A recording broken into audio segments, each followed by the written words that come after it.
If you love the idea of using a paper planner but struggle to keep up with it, I totally get it. Sometimes we're so excited to crack into the fresh pages of a paper planner only for it to be forgotten a couple of months later. So, today I want to talk about 4 tips to help you stay consistent with your paper planner so that you can stay organized. Are you ready to stop the chaos, the stress, the overwhelm that's filling your life? I'm Renee Matt, and together you and I are going to build simple routines that are going to change your life. When you put these habits into practice, you're going to be able to organize your life in a way where you can be there for your family, pay off your debt, save money, your house can stay organized, you don't have to stress about what's for dinner, and you still get time for yourself. So without further ado, let's get started. Welcome to the Routine Advantage Podcast. I think there are so many people that want to use a paper planner, but they don't know how to use it effectively because I know I was one of those people for many years. I kind of went back and forth, and I've talked about this in previous episodes, but I went back and forth between a Google Calendar and a paper planner, and I was trying to do both at the same time and to do everything similar in both calendars as well, where I was doing my full schedule in my Google Calendar and then just copying it over into my paper planner. However, when that was happening, I would also just double book myself or forget to update something when I was really busy and I needed to make an update. I would either do it in the Google Calendar or in the paper planner and forget to update the other. And it was just a nightmare. So I ended up like looking at it and saying, do I have to choose between one or the other? And over time, I have realized what actually works well for me because I've created a different system to be able to use a paper planner and organize my thoughts onto paper and get that feel of pen to paper to organize everything. And it is amazing while still being able to keep my schedule in my Google Calendar and it all works in sync with each other. So, if you are struggling with being consistent with a paper planner, it might be that you just haven't found the method that works best for your life yet and how it works to keep your brain organized. So, we're going to go through 4 tips that I thought of that might help you when you might be struggling with this. So, number one is to make sure that you are scheduling time to plan each week. So, when you are sitting down to plan out your week ahead, make sure you are blocking in time to actually sit down and plan for the following week. We need to make sure that we are scheduled time to do this because otherwise we're going to run into the week and we might just be jotting things down as they go without actually putting the intentional thought into how we want to spend our time that week. Because if we do it ahead of time, we're able to be really proactive about how we're spending our time rather than reactive. And this is crucial to be able to do that. So we need to make sure we are scheduling time to plan for the week ahead. And you can do this whatever day works best for you. I know a lot of people do it on a Sunday. I prefer to do it on a Friday morning. So I go into the weekend knowing that everything is set for the following week and I can just enjoy my weekend. But you have to decide what works best for you. And maybe you like doing it super early in the morning. Maybe it's on a lunch break. Maybe you are a night owl and you want to stay up till midnight and you love planning out your following week at that time. Totally fine. Whatever works for you, you just want to make sure that you are taking the time to sit down and do this intentionally. Number 2 is to keep your paper planner brief. We are not scheduling everything in a paper planner. It's not your full schedule. It is literally just to organize your brain. This is the method that I use. So, obviously, you can do something different. But if you want to know what I feel is the way to be the most consistent with your paper planner, it is to not actually schedule time in your planner. It's only to organize everything. So I have previous episodes about this, and episode 34 will probably help explain it the most in one single episode. So episode 34 is how to use a paper planner and a Google Calendar effectively to get organized and get things done. So that would be a great episode to refer to if you need to, but there's lots of episodes that I have about scheduling, time blocking, all those things. But basically, as a quick summary of what you're doing is you are using your Google Calendar to keep your schedule of events and even your time blocks. You're putting everything in your Google Calendar because then it's easy to always have on hand. You don't need to make sure you're carrying your paper planner everywhere. You always have your schedule at your fingertips with your phone or your computer, or you can log into somebody else's computer and see your Google Calendar. And it's easy to maneuver and shift things around if you need to drag and drop and reorganize your day or restack things in your day stack. It's super easy to keep everything in one place. So that is where you manage your schedule. Any appointments, you can drop all the details in there, all of those things. Time, the start times, end times, all that stuff. It all goes in your Google Calendar, so it's in one spot.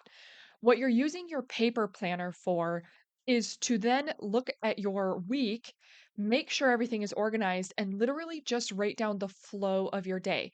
So all of your details are in your Google Calendar, but when you sit down in this weekly planning process, what you're doing is you're looking at your Google Calendar and you're making sure things aren't double booked. You're making sure it's stacked the way you want. And then you go to your paper planner and you just kind of write out the flow of your day. So you don't need all the details. You just need to know what comes first, what comes second, what comes third, all that throughout the day.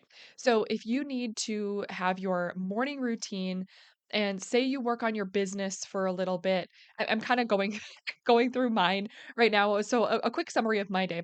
I'd have my morning routine.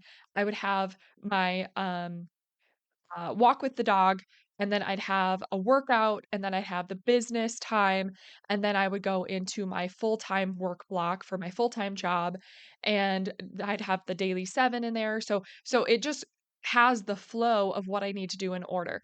But say I have a different business meeting or I need to go into work early. I need to shift some things around for that Tuesday. So on Tuesday, maybe I get up, I do my morning routine, but then I need to go straight into my walk with my dog because I'm going to have to shift things around on where I'm doing my business and my workout. So maybe I walk the dog and then I go into my full time work block because there's something going on for work that day that I need to start earlier. And so then I need to shift that around. And then maybe at lunch is when I do my workout or my business time on my lunch break. So that is where you're just kind of organizing like, okay, how am I going to go throughout each day? Where do I have some gaps? And to just get it out onto paper to organize your thought process, but all of the details themselves are in the Google Calendar. You're not even putting in time blocks in your paper planner. It's literally just to organize the flow of your day with your day stacks. And then what you're also kind of doing is you're looking at how to organize everything else. So it's like, okay, now you have the flow of your week on that weekly spread. You know what needs to be done throughout each day. Now you're looking at, okay, what does the week look like? Do I need to plan some meals in this plan? So you can do that separately with your meal planning routine, but some people might like to look at their weekly plan here and plug in dinner ideas for each night. If you have priority tasks of things that you need to get done around the house outside of your routines, then you could plug those in on the side of your priority tasks. Maybe you have 3 priority tasks to wash some windows, uh, clean the ceiling fans, and wipe down the walls in the living room. Like maybe those are your priority tasks, and those can be listed on the side of your paper planner as your tasks for the week. You can plug those in somewhere if you need to. You can make sure that you have your routines. When are you going to be doing your daily 7 home routine? When are you going to be doing your morning routine? When are you going to be getting your movement in? When are you going to get your meal planning routine in and do your grocery shopping for the week or any prep that you might need to do or planning for the week ahead? When are you updating your budget and making sure you're on track with your money, paying any bills that are necessary? When are you getting those things done? Those are the 5 foundational routines. When are you getting those things done in your week? Your weekly planning is going to give you a chance to lay all of this out and get it out onto paper so that you can really see what your week looks like and make any tweaks that are necessary before you're actually in the thick of it. This is a really great way to do that. And by organizing your brain on your paper planner instead of your schedule, it allows you to do this very effectively and to keep up with it because it's like a really therapeutic brain dump that you're doing. And it's just a great way to get organized and keeping your actual schedule in your Google Calendar separately. Then you don't need to worry about double booking anything or missing something. Like if plans change anywhere, you're updating it in your Google Calendar. And then what you're looking at doing too is number 3 is you have to remember that you are using this as a guide to check in with your day, and it's only a tool. It is not the end all be all. If you are in your day and you need to look at where you need to be, you have meetings coming up, you need to go into work for some event, or you need to go to a doctor's appointment, anything like that, that is going to be in your Google Calendar to actually organize your schedule. But your paper planner is organizing your thoughts. It's just organizing everything around your week. And it is a tool, because if somebody asked me if they had to choose only one, which one would I recommend? I would still recommend the Google Calendar, because I think it is the easiest to maintain because it's pretty much always with you. It's really easy to drag and drop and reorganize and all of those things, and to get details in, get addresses in, adjust times, put in travel times, all those things. It's just a really clean and easy way to do it. However, and you can access it at any time from any device as long as you know your login information. But when you're looking at doing a paper planner, it just there's something therapeutic about being able to get pen down on paper to write things out. There's something that clicks in your brain that just makes things feel more organized. So, if you can only do one, stick with the Google Calendar to keep your schedule and everything organized. However, if you can, if you have a paper planner or even just a piece of scrap paper that you sit down and work on each week to lay out your week and lay out your plan and get all your thoughts down onto paper, I still would highly, highly, highly, highly, highly recommend that, because there is something that works really well. I don't know what it is in our brain. I'm sure somebody has some sort of description that is smarter than me, but of why it works. But I think that is a huge uh, benefit to be able to actually get it down onto paper. But I don't think it's beneficial if we are putting all of our timestamps and everything in a paper planner, because then it is just really hard to keep up with. It gets really messy really quickly, and it feels more chaotic than organized if everything is plugged into a paper planner instead of the Google Calendar. We want to keep it really clean and streamlined if we can. And then number 4 is make sure that you are okay with it not being perfect. This one, if you are a perfectionist like me, I tend to want everything to look a certain way. And if I have a certain theme going on, I just really struggle if it's not consistent throughout. When I first started with the paper planner that I'm currently using, so I've had it for a few years now, I when I first started using it, I started to decorate it with certain stickers, and then I wanted the stickers to be the same throughout the whole thing. And when I started shifting into stickers I liked more, or a different way to decorate it that I liked more, I had a really hard time with it because it was like, "Oh, this isn't consistent throughout. Like it looks really bad in the beginning," but I'm like, "It's okay. It's a learning process." I had to keep telling myself that. And then if you end up, being really busy one week and it ends up skipping, I would struggle and I'd be like, "Oh, I need to go back and plug in all my information for that week and get it all looking the same so it's the same throughout." Like that's what's going on in my brain. But I had to tell myself, like, I need to be okay with this not being perfect, because life isn't perfect. Nothing is going to be perfect when you are figuring all this out. So I have some weeks where we were, away or anything like that, or maybe it was just a really crazy week and I didn't actually carve out time to sit down and plan my week ahead. I don't have anything in those weeks, because I can tell you right now, those weeks were chaos.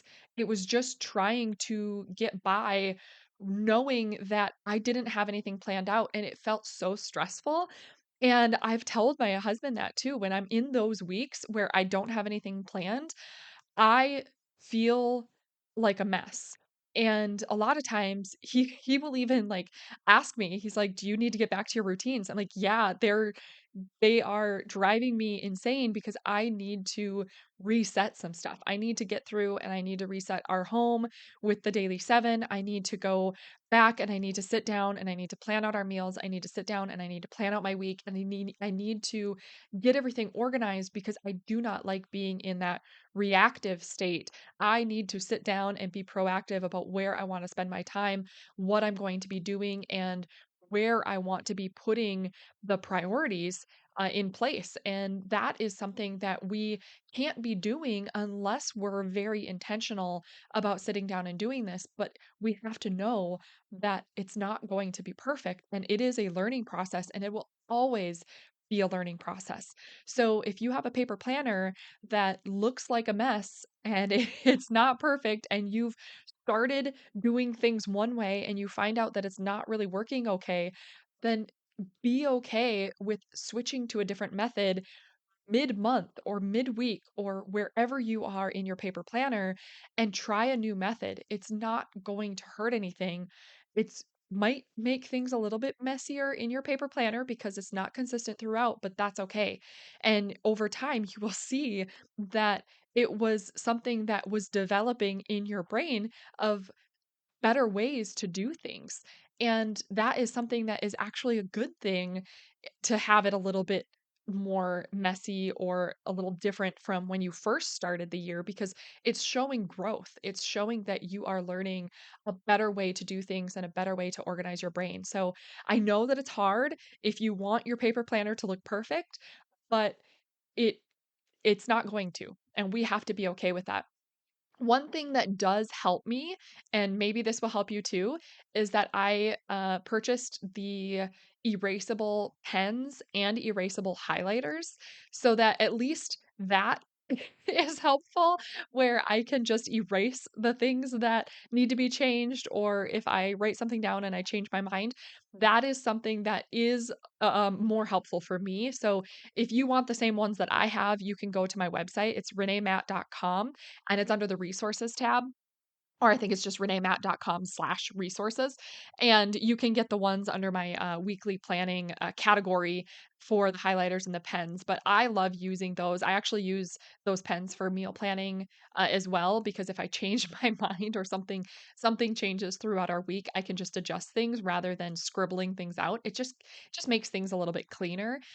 So that is helpful for me. So maybe that would be helpful for you too. But I just have to be okay with it not being perfect. So if you want to use the same paper planner that I have used, I've been using it for the last few years. Like I said, I have used a lot of different paper planners and I used to get them from like Walmart or Target or Amazon. And I have enjoyed a lot of different paper planners, but this is the one that I have been the most consistent with. Like, I have been using it for the last few years, and I have only missed a handful of weeks. I am always using this paper planner. It is in my opinion, it's like the best. I don't know if I could find a paper planner that's better. I love it. It has super thick, heavy pages, which I absolutely love. So there's no bleed through.